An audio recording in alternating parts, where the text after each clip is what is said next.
Как мы и ожидали, в четверг эмбарго на информацию по полной версии eFootball 2022 наконец-то спала. Мы увидели первые геймплейные кадры, измененные части интерфейса в игре, обновленную графику, обновленный геймплей и многое-многое другое. И в рамках сегодняшнего ролика предлагаю обсудить это все поподробнее. Насколько сильно изменился геймплей от того, что мы имеем на данный момент, и к лучшему ли все эти изменения, или же ничего по сути не изменилось. В рамках сегодняшнего ролика и предлагаю разобраться. Но перед началом не забудьте поддержать этот ролик своим большим пальцем вверх, поскольку именно ваша активность помогает продвижению как роликов, так и канала соответственно. В комментариях делитесь своим мнением по поводу увиденного. Ну а если вы на этом канале впервые, то обязательно подписывайтесь и прожимайте колокольчик для уведомлений. Ну а мы в свою очередь приступаем.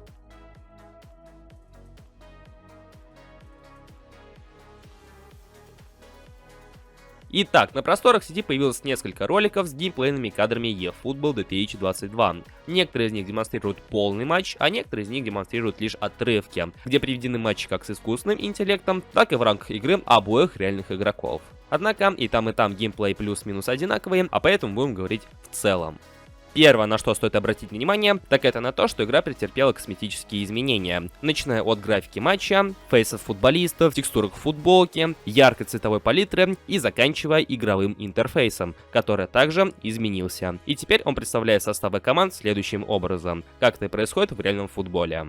Признаться честно, эта обновленная графика мне очень даже по душе. Конечно, не сильно что-то изменилось, то есть это все не та же графика, как мы наблюдали в тизере с Лионелем Месси, однако стоит признать, что текстуры фейсов изменились. И что самое главное, также они изменили, судя по всему, лицевую анимацию. И теперь футболисты не столь эмоциональны, как это было ранее. То есть рот они особо не раскрывают, и даже при праздновании голов улыбаются даже как-то сдержанно. То есть как это было раньше, подобного я не заметил.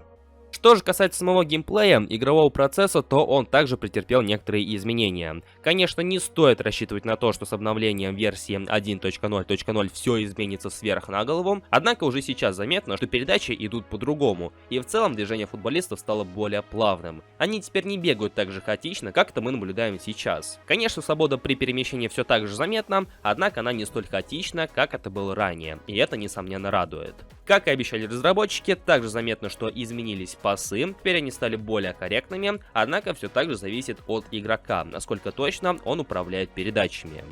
Однако, что по-настоящему расстраивает, так это текстура сетки, которая все так же выглядит натянуто. И даже при контакте с мячом она особо никак не реагирует. И выглядит это, если честно, ну как-то не очень. На некоторых кадрах игрового процесса мы можем наблюдать обновленную механику борьбы, и судя по всему, в данном отрывке мы наблюдаем игру корпусом. И если корпус теперь работает именно так, то это не может не радовать, поскольку именно так и должен работать корпус, а не так, как это представлено в текущей версии игры.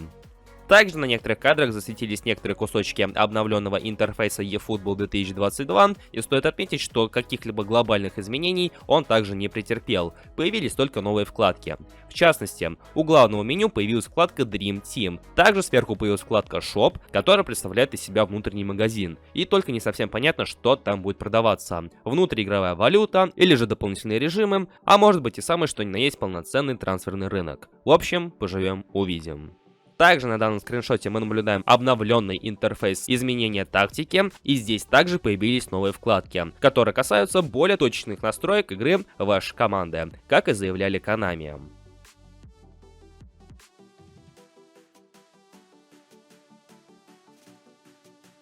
И давайте подведем своеобразный итог по всему ранее сказанному. Увиденное мне более чем понравилось. Я не восхищен, я не впечатлен, но в принципе игра стала более приятной на глаз. Конечно, все тот же самый плоский газон, натянутая сетка, это все, конечно, глаз не радует. Однако, то, что игра изменилась графически, стоит признать. И в принципе геймплей стал выглядеть также плавнее, и я надеюсь, что стал играться намного лучше. Также в своем телеграм-канале я об этом уже говорил, поэтому если вы не подписаны, то обязательно подписывайтесь, ссылка в описании. Но я считаю так, если бы подобная версия игры вышла в сентябре, а не в середине апреля, то я более чем уверен, что и хейта был бы намного меньше. Точно так же, как и вопросов к разработчикам. Вопросы, конечно же, никуда бы не пропали, но их было бы намного меньше. И в целом сообщество бы намного спокойнее приняло данный релиз. Однако, одно дело смотреть на этот самый геймплей, а другое дело играть. А поэтому полноценных выводов делать пока что рано. И эти самые полноценные выводы мы сможем сделать уже на следующей неделе, 14 апреля, когда и состоится релиз полной версии игры. В планах у нас провести соответствующий стрим в день релиза, так как мы это делали с UFL. То есть будет стрим, где буду присутствовать я, Реалистик PES, Роман с канала PSFlix и Юраган с канала PS Russia. Если вы хотите подобный замут, то обязательно отпишите в комментариях, и после того, как мы получим от вас обратную связь, сразу же подтвердим, будет ли такой стрим или же нет. Поэтому все зависит от вас. Ну а сейчас же я буду ждать ваше мнение по всему услышанному и увиденному в комментариях. Ну и не забывайте поддерживать данный ролик своими лайками, поскольку именно ваша активность является источником продвижения для этого канала. Ну а если вы здесь впервые, то обязательно подписывайтесь и прожимайте колокольчик для уведомлений. У меня на сегодня все, и я всех благодарю за просмотр этого ролика. До скорых встреч, друзья!